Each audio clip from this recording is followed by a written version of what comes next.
Animating in SketchUp is really just a matter of saving a sequence of scenes and letting SketchUp interpolate the transitions between them. In this first example, we'll manually create a walkthrough animation by saving scenes as we move along with the camera. Press Option C to place the camera, and I'm going to start dragging right here towards this open door. So the camera will be right on the deck looking in the door. Then I'll type in 5 feet return for the eye height. Press Z to activate the zoom tool, and you can see down here in the measurements toolbar that the field of view is currently 30 degrees. Let's change that to 45 degrees to get a wider angle view, which is more appropriate for an interior. And then open the Scenes window. Make sure that camera location is checked and click plus to add the first scene. Then press W to activate the Walk tool. Walk forward a bit. Save a scene. Walk inside. Save another scene. And then walk towards the kitchen a little bit more. And save a 4th scene. So let's take a look. Scene 1 is out here. Scene 2 moves us in a little closer. Scene 3 goes through the door. And Scene 4 takes us towards the kitchen. Open Model Info by pressing Command-Shift-I. The animation page contains 2 different numbers: the transition between scenes and the delay while you're at a scene. We don't want to have any delay at the scene itself, so I'm going to set this to 0.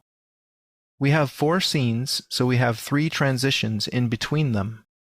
So if this was going to become a continuous animation, it would last exactly 6 seconds. We can preview that by going to Scene 1, right-click on the page and choose Play Animation, and it will move through these 3 transitions of 2 seconds each. Now on the screen it's going to pause slightly in between them, and it's going to loop around and continue animating. I'll click Scene 1 just to stop the animation.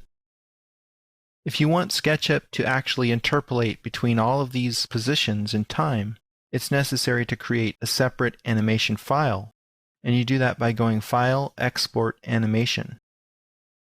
Here we'll choose the name, the format, and the options.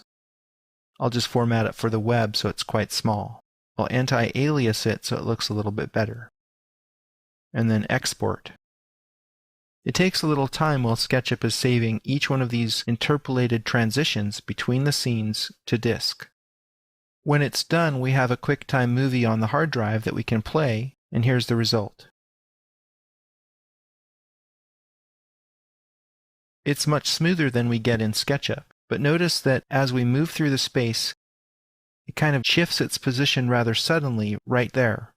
And that has to do with the fact that we're interpolating between these 4 fixed positions. You can get a smoother result by using Rick Wilson's Flight Path Ruby script, which I currently have loaded. What this script does is it takes a curve and turns that into a series of scenes. So to get a smooth flight path, you should use a smooth curve such as a Bezier spline. Let's do this in the top view, so I'll press Command 1, and I'll press J to enter parallel projection mode. To make this easier, I'm going to turn off the roof layer temporarily, and then I'm going to go ahead and open up the Bezier spline toolbar. I'll create a cubic Bezier curve representing the flight path of the camera, and I'll just sketch that in right here. And then maybe I'll edit it to have a little bit less of a curve. We kind of need to have an S shape here to go in the door, though. And then I'll double-click to finish. Press J to enter perspective mode. Move the curve up in the blue direction 5 feet to represent the eye height. So there's our curve representing the path that we want the camera to take. I'll close this toolbar and turn the roof back on.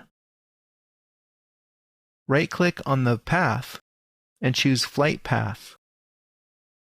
We're asked to set a number of feet per scene. So I'll just type in 10 feet, which is about right for this scale. We don't need to reverse the path because we started it over here, we ended it over here, so I'll say no. And it creates a number of scenes.